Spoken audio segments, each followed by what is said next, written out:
After my car accident landed me in the hospital, my family group chat blew up, with photos from my sister's spa weekend. Nobody showed.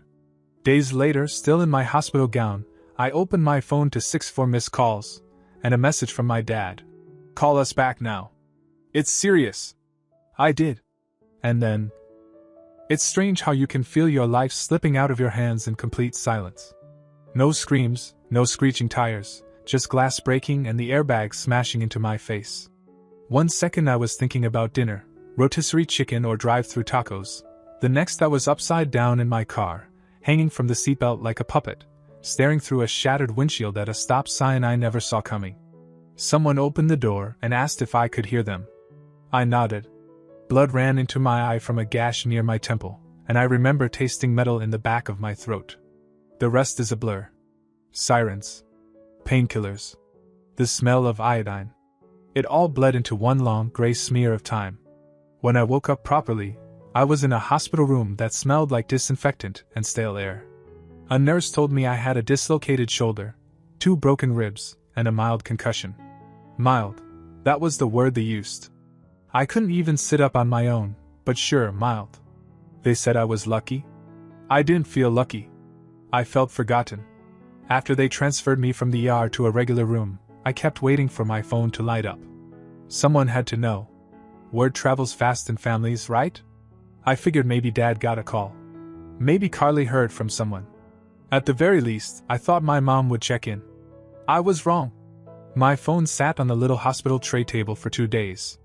Not a buzz. Not a ding. I didn't touch it until late on the second night. When I finally opened it, there were 27 unread messages, not from friends, not from coworkers, but from the family group chat.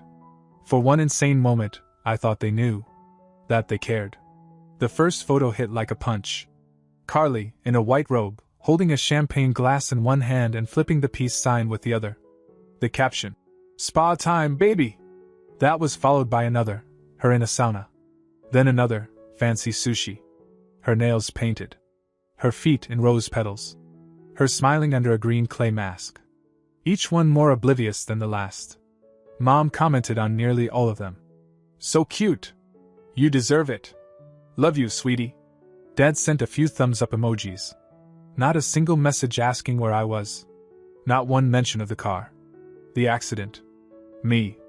I just stared at the screen. For a second, I honestly thought I was losing it. I'd told them about the crash, hadn't I? No, I hadn't. I was unconscious when they brought me in. The nurse had asked if I wanted to notify someone, and I said no. I think deep down, I wanted to see if they'd reach out without being prompted. They didn't. 3 full days passed. The only people who visited were nurses and a physical therapist who looked about 12 years old. He kept telling me to take deep breaths so my ribs wouldn't stiffen up. I did what he said, but every breath felt like someone was jamming a crowbar under my ribs.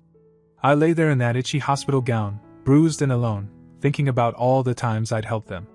The late-night calls from Qley asking for money. Mom's credit card bills I'd quietly paid. Dad's car repair I covered last Christmas when he said money was tight. Every favor, just this once. I never hesitated. I was the dependable one. The fixer. And now? Nothing. By the 4th day, I was discharged but told not to drive or work for at least a week. I sat in the lobby for nearly an hour waiting for a rideshare because no one had offered to pick me up. I didn't even ask. I went home, still in the hospital gown under my hoodie because I couldn't lift my arm high enough to change my shirt. I slept most of that day. The next morning, I finally turned my phone's ringer back on. 64 missed calls. They all came in over the last 48 hours.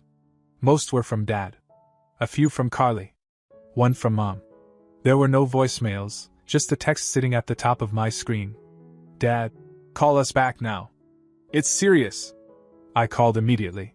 The line didn't even ring once before he picked up. His voice was strained. There was panic underneath it, but he wasn't yelling. Not yet. What he said next didn't make sense at first. Something about misplaced documents. Something about an account being frozen. I didn't interrupt. I let him talk. As I listened, lying there in my own apartment, in the same gown they'd discharged me in, I realized something. For the first time in years, they needed me more than I needed them. and I was done playing the idiot. When I finally called my dad back, I was still sitting in the same chair I'd collapsed into when I got home from the hospital. I hadn't even changed out of the hospital gown. I threw a hoodie over it, but the scratchy fabric against my ribs still made everything ache. The phone didn't even ring. He picked up immediately, like he'd been holding it in his hand, pacing in circles. His voice didn't sound angry. It sounded rattled. That was rare for him. He said they'd been trying to reach me for 2 days. I didn't respond to that. He started explaining, or maybe just rambling. Something about how Qley's rent hadn't gone through, how her card declined at a restaurant, and how she couldn't access her bank account. At first I thought maybe she got hacked, but then he said it. Her backup card was frozen too. The one under my name. He kept going. Mom had tried transferring money for bills, and it bounced. Her credit card, also a secondary on one of mine, stopped working mid-checkout. She thought it was a glitch until the bank flagged suspicious activity. Then her phone bill autopay failed. That's when the panic started. They thought someone had hacked me. Or maybe that something was wrong with the bank. They didn't even consider the possibility that I had done it. Dad asked, almost cautiously, if I knew what was going on. I didn't say anything right away. I just let the silence do what it needed to do. Then I said calmly that I froze everything. I canceled the secondary cards. Shut down the backup account that Qley used. Blocked outgoing transfers. All of it. He sounded genuinely shocked. Like I had thrown a brick through their living room window. He asked why. So I told him. I told him I was in a car accident. 4 days ago. Flipped the car. Broken ribs. Dislocated shoulder. Concussion. I told him I spent 3 nights in the hospital, and that I walked out alone because no one in the family even knew I was missing. And then I told him what really pushed me over the edge, the spa photos. The group chat lighting up like a Christmas tree with champagne and sushi and hot stones and foot baths while I was hooked up to and for. I told him I saw all of it. And not one of them, not Mom, not Qley, not even him, had sent me a message asking where I was, or why I hadn't responded. I didn't need a parade. I just needed someone to care. He tried to recover. He said they didn't know. That if they had known, of course they would have come. I asked him why they didn't wonder why I went silent. Why no one thought to check in. I said point blank, they didn't notice because they didn't care. Not really. That's when he slipped into defense mode. He said Qley was dealing with a lot lately. That Mom had her own stresses. That the spa weekend was supposed to help Qley with her anxiety. He even said maybe I should have reached out. That was it. I told him I was done being the one who always reached out. I was done being the family's safety net. I'd paid Qley's rent 4 times in 2 years. Helped Mom consolidate her debt. Paid off a medical bill for Dad that he never even thanked me for. And now, when I needed something, not money, not help, just basic human decency, they didn't even notice I was gone. He asked me if I was really going to turn my back on family over this. I told him no. I already had. Quietly. While lying in that hospital bed. While scrolling through spa photos. While realizing I could die and they wouldn't know until the credit card declined at brunch. Then I hung up. That night I opened my laptop. Pulled up every account I had a connection to. The ones they'd forgotten I helped set up. The temporary help, accounts that never got switched back to their names. I made a spreadsheet. I went line by line. Phone bills. Streaming subscriptions. Rent. Credit cards. Student loans. Even Qley's gym membership. All of it was still flowing through my accounts. I shut it all down. Froze the credit cards. Cancelled autopays. Changed passwords. Sent requests to remove my name from shared leases and accounts. I wasn't angry. I was methodical. I wanted every door closed, every pipeline shut off. I didn't tell them. I just waited. The first text came the next morning. Qley, all caps, asking why her card didn't work. Then another. Then a call. Then a message from Mom saying her account was frozen and asking if I could call the bank. Like last time. Dad texted asking if I was mad and if we could talk again. I didn't respond to any of it. This wasn't revenge. This was reality catching up to them. And I wasn't going to stop it. By the end of that week, they were all spiraling. Qley called me 7 times in one day. She sent voice messages, long ones, each more dramatic than the last. The first one was confused. The second was annoyed. By the third, she was crying. Real or fake, I couldn't tell anymore. She said she'd been humiliated at her favorite cafe when her card declined in front of everyone. Then she couldn't access her Uber account. Couldn't pay her rent. Her landlord threatened late fees, and the spa charged her a cancellation fee she couldn't afford. I listened to every message without responding. Mom texted next. Said she didn't understand why her bank was acting weird. Then she asked if I could help sort it out. No apology. No mention of the accident. No. How are you? Just straight to the problem like I was her customer service rep. I didn't answer. She sent 3 more messages the next day, the tone slowly shifting from sweet to sharp. Dad was the only one who tried to sound reasonable. He called me again on a Saturday morning and left a voicemail. Said he understood I was upset, but that freezing everything was a big overreaction. That Qley was just a little careless sometimes. And Mom didn't mean to ignore me. He said it wasn't fair for me to cut them off like this without warning. That's when I realized something. They didn't see it as me reclaiming what was mine. They saw it as betrayal. And that told me everything I needed to know. Qley finally showed up at my apartment. She buzzed 3 times. I didn't answer. She texted from the lobby, said she just wanted to talk. I ignored it. 10 minutes later, I saw her car drive off through the blinds. No message after that. She wanted access, not closure. She wanted her life unfrozen, not the truth. The following Monday, I got a call from the bank. Apparently, Qley tried to authorize a transaction using my old joint card info, the one I'd already deactivated. They flagged it and asked if I wanted to report it as attempted fraud. I didn't. I just told them to keep the freeze in place and to monitor any further access attempts. It was quiet for a few days after that. Too quiet. Then came the group message. Mom, can we please be adults and talk this out? No mention of what they did. No acknowledgement of the hospital. No recognition of how much they leaned on me. Just a polite-sounding guilt trip with a ribbon on top. I didn't reply. 2 hours later, Dad called again. I picked up this time. He didn't yell. He was careful, like he was walking on ice. He said they were all going through a rough patch. That Qley had been under pressure, and that Mom was just distracted. He said I'd always been the strong one in the family. That they needed me to come through. Again. That word again. Needed. I let him talk for a full 5 minutes. I think he thought I was softening. Then I asked him one question. When did any of you last do something for me? There was a pause. A long one. Then he said, That's not how families work. Exactly. That was the moment I decided this wasn't a phase. This was permanent. They had taken my silence for consent for too long. They had confused my generosity with obligation. They thought blood meant ownership. Not anymore. I didn't raise my voice. I didn't threaten.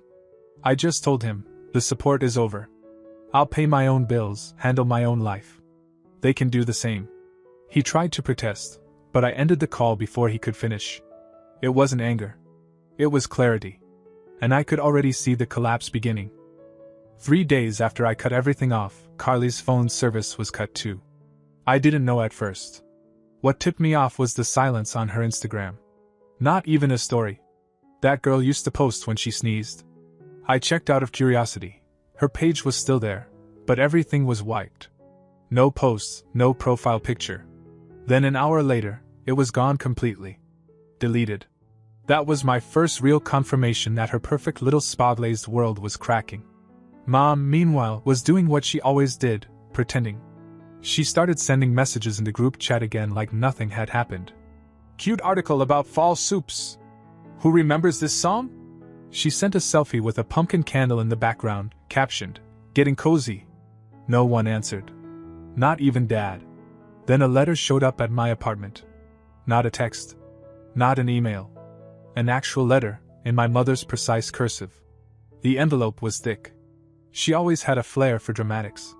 Inside was a 3-page handwritten note about how things had gotten tense, and how she hoped we could return to being a family again. She said she was proud of me. That I'd always been responsible. The glue. That she and Qley were. Going through something complicated. And needed help. A temporary loan. Just until Qley's situation gets sorted. There was no mention of the accident. No apology. Just a pitch. She'd even attached documentation. A screenshot of Qley's bank account, negative balance, overdrawn $418.72. A printed credit card statement with nearly $3,000 in designer purchases, car payments, and a spa membership she apparently forgot to cancel. And at the bottom of the stack, a contract.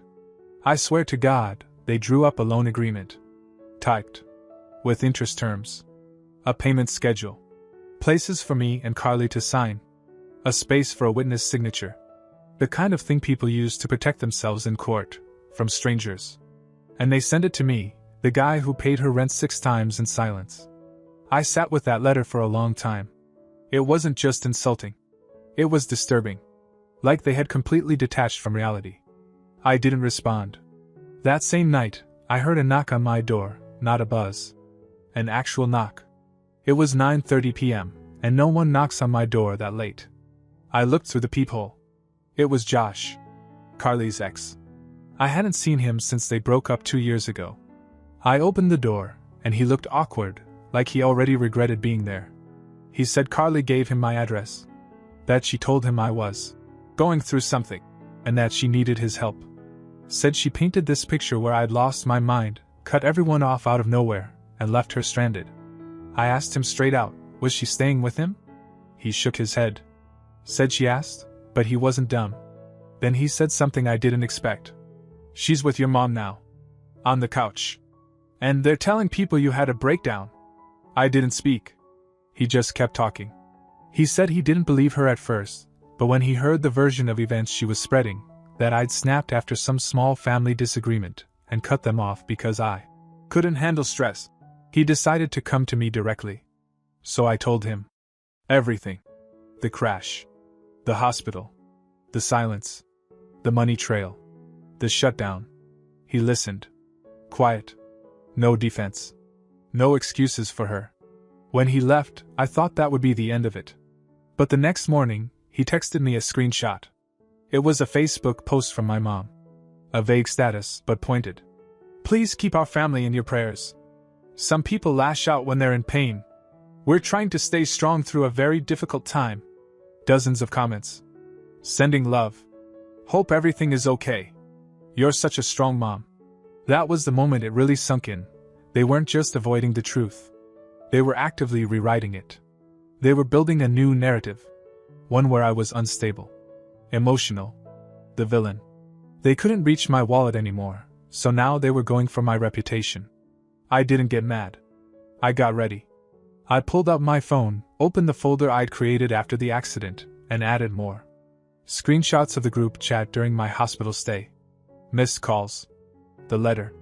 The loan document. The spa charges. Even the Facebook post. Then I sent them all. Not to Qley. Not to Mom. To Dad. No message. No context. Just facts. A few hours later, he called. I didn't answer. Then he texted. I didn't know. I see it now. I'm sorry. He didn't defend them. And that was the moment I realized the house of cards was already collapsing. I just gave it a final push. After Dad sent that text, he went silent. No follow-up. No phone call. No emotional guilt trip. Nothing. Just those 6 words, I didn't know. I see it now. I'm sorry. I didn't respond. I wanted to believe it meant something. That maybe for once, someone in that family saw what I'd actually been holding up all these years. But I wasn't about to take the bait. I'd seen too many fake apologies, too many half-hearted promises that always ended the same way, them needing something again. What I didn't expect was what came next. 2 days later, I got an email from Qley's landlord. It was a notice.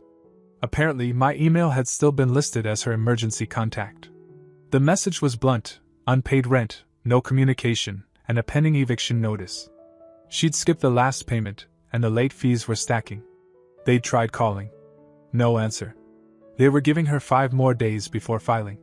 I stared at the screen and thought back to all the times I'd wired money to that same office. Quietly. Automatically. She didn't even thank me half the time. Once, she messaged me, done T-checks, and didn't speak to me for weeks. Now she was out of lifelines.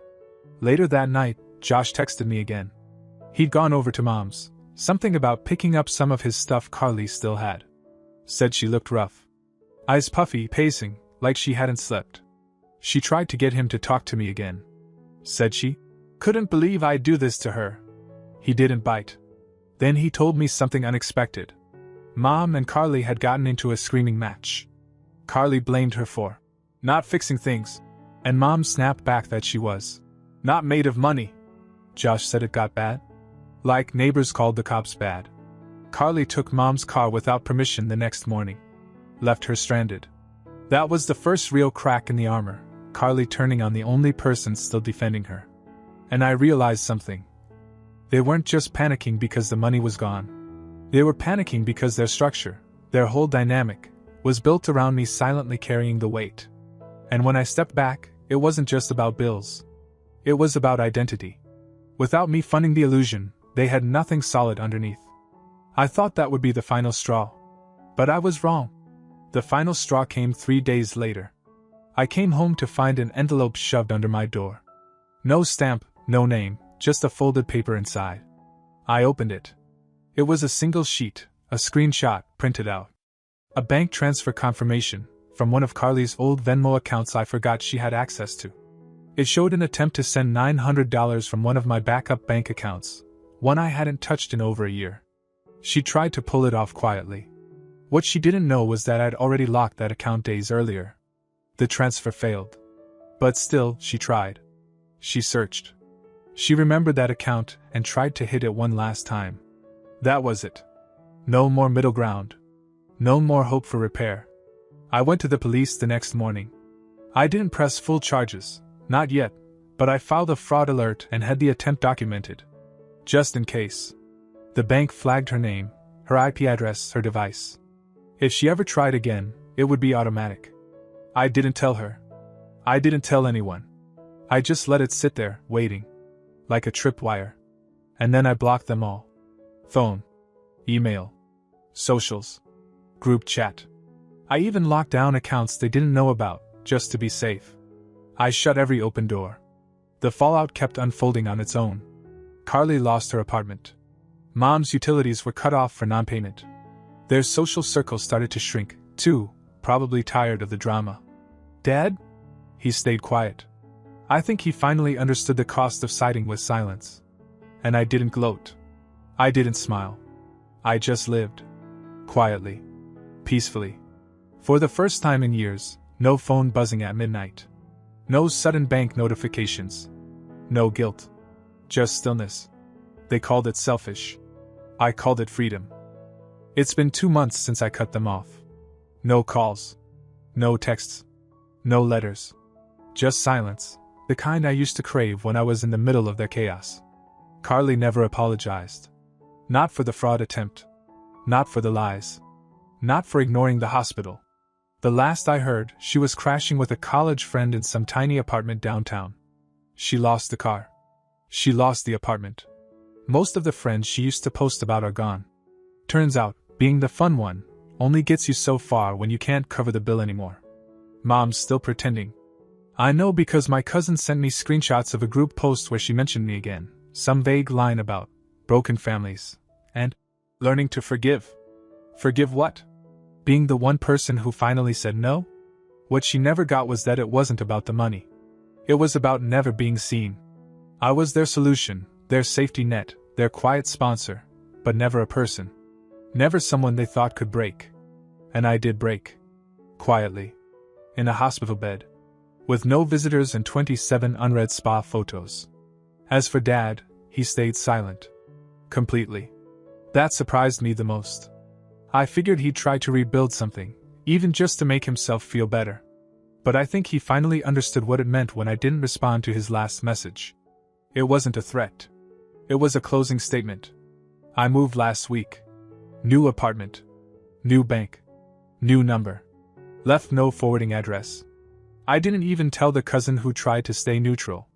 Not because I'm scared of them, but because this time, I'm not giving anyone access to my peace. The old Andrew would have kept the door cracked open. Just in case.